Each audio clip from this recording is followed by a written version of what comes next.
Hello and good day to you all, my name is Vinny and today we're concluding our series on the top meta picks of 7.27D. This time, it's about the mids.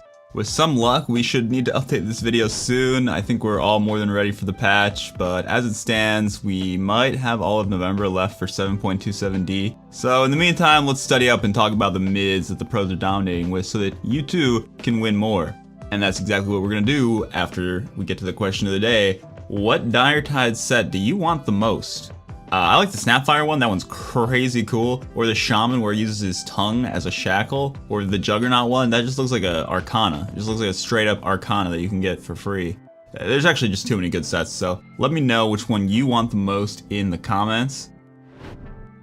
Somehow we have not talked about this guy in depth yet. Who is it? It's Inai, the Void Spirit. He has been on the top of the mid meta ever since release. The only time that was not true was maybe for like a week after the initial release where him and Snapfire were maybe a little weak and then they both got insanely overbuffed.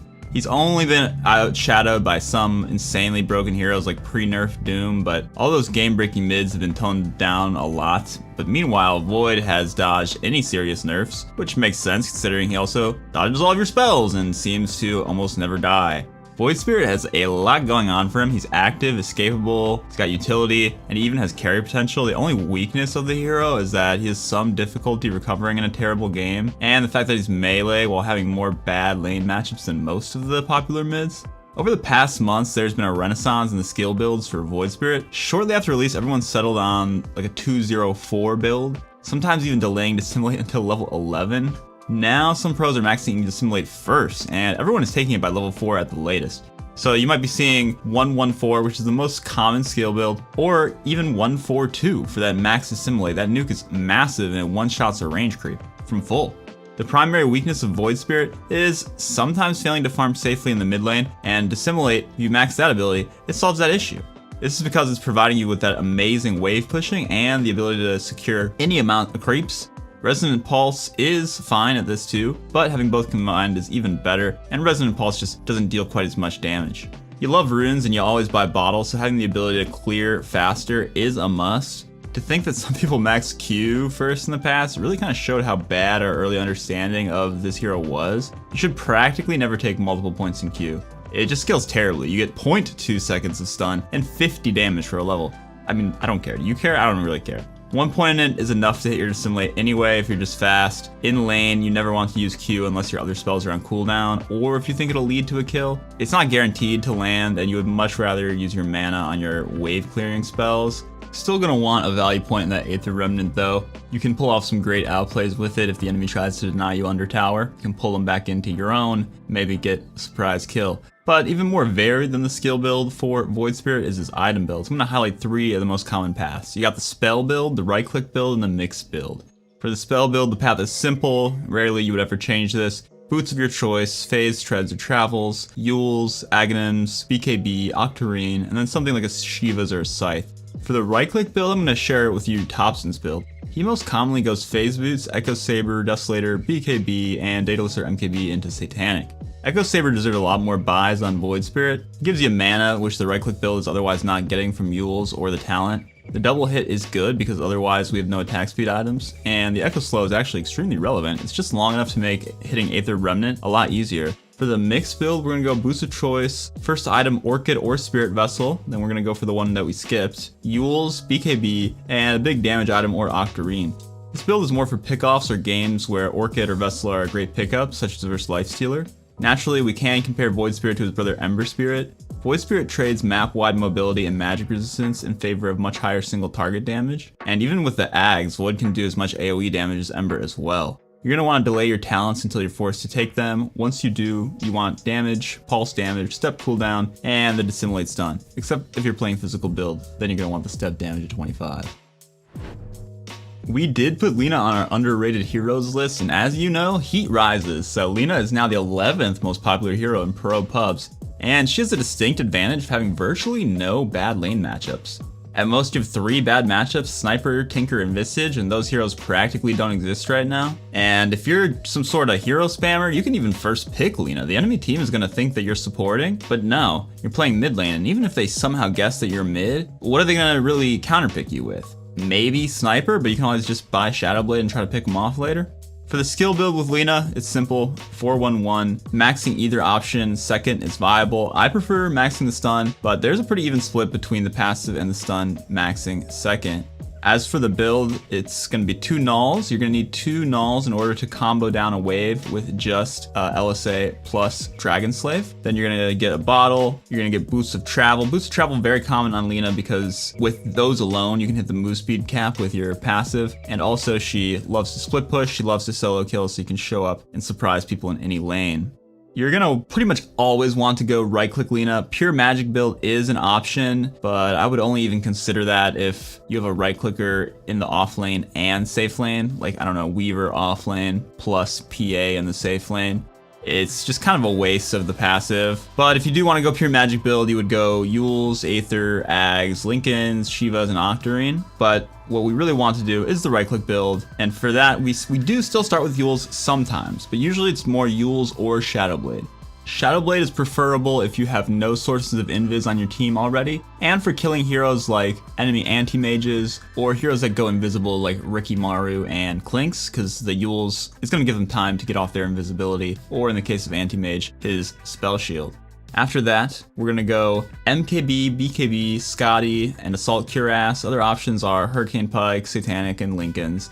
Her weaknesses are the fact that she relies heavily on skill shots and gap closers. Other than that though, you should have a fine time. You have an insane attack range for the lane. The animation is pretty bad though, it is pretty slow. So make sure you're primarily relying on your spells to get multiple last hits at once. And get that stun level 1. Using the stun level 1 barely gives up any damage compared to Dragon Slave, and you can do things like stun the enemy in order to prevent them from denying your range creep, or stun them and deny your own range creep. Over here, at number 3, Zip Zap, it is Storm Spirit. I cannot remember a game where Storm does not have insane impact.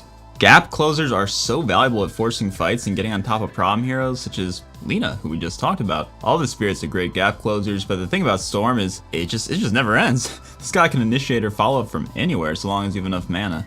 Skill build is 1-1-1 in lane, into 1-1-4 if you want to be very active and harass in lane, or more like 3-1-2 if your main goal is farming. This hero suffers from counterpicks like Anti-Mage more than any of the other top mids, but it still feels like this hero wins a lot of lanes that he shouldn't. At this point, I just see Storm and I assume he'll win lane even against something like Queen of Pain. If you look at Dota 2 Pro Tracker, you're gonna see at least a 60% win rate from recent pubs with pros. This hero has silently been getting buffs to his abilities and items. For item build, I beg you, please find any excuse not to go Eul's. Living on Storm is secondary to killing and causing fear on the map. The move speed is really low value and the mana regen isn't that good when you consider that the active costs a lot of mana. The build is almost always your small items, Bottle, Orchid, or Kaya into Bloodstone, then Linken's, BKB, Scythe, Shivas, or Ags. Orchid is just so strong and cheap right now, having it by 12 minutes on Storm is doable, and nobody's going to have any item answers to it for quite some time. This is why I prefer Orchid Rush, but Kaya First is a bit better for farming. Make sure that you're zipping early and often in the fights. If you're the first one in, you should be zipping immediately after attacking. Don't give the enemy any time to lock you down. Ideally, we want to be the second one in after the enemies show. This way we can target down the enemy hero with disables and land a longer distance ball lightning. Make sure you hit once between every spell to get off your overload hits. When going for early plays before Orchid, you'll zip onto an enemy, hit, and then when they decide to face you and they think they're going to cast a spell on you, zip directly behind them. Abuse that turn rate, that is what all the best Storms do. If you have a Storm on your team, make sure you're stacking a lot for him. He consumes a lot of space in the early game, but after, once he has Orchid, he's going to give you that space right back. Lastly, we have Magnus. Magnus was nerfed. Surely he's not OP anymore, right? No, obviously not. Magnus is still super OP.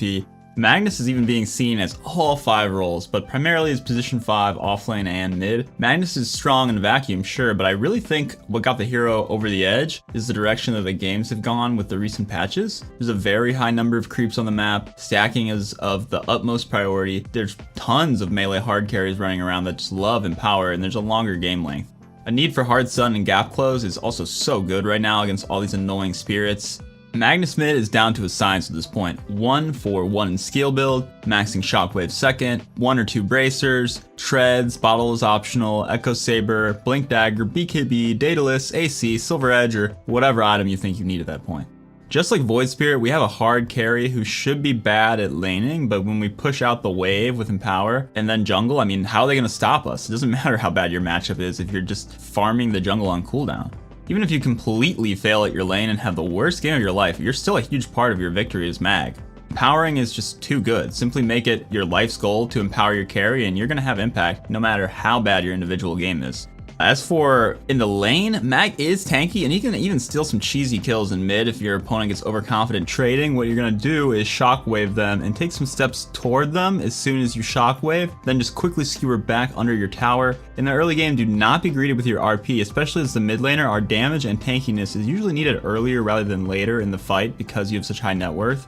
If you wait until your team is dead and dying, then it doesn't really matter how many people you RP when there's no follow-up available. When you do hit that initiating RP with Blink, communicate if you're skewering or not. A lot of great RPs are ruined by bad skewers that your team was not prepared for. The best mags typically use a max range skewer only as RP stun is ending. The travel time of skewer is essentially just more stun duration. Just like Lina, you can pick this hero whenever, and we're seeing pros abuse the early mag pick in order to mess with the enemy's draft. That's all we have for you today, folks. We appreciate your time and attention. What did you think of these 4 heroes? Of course, we didn't have time for every good mid hero, so if there's someone we missed, let us know. Like, subscribe, and follow for more ProGads content. Goodbye, and have yourself a great day. I'll see you soon.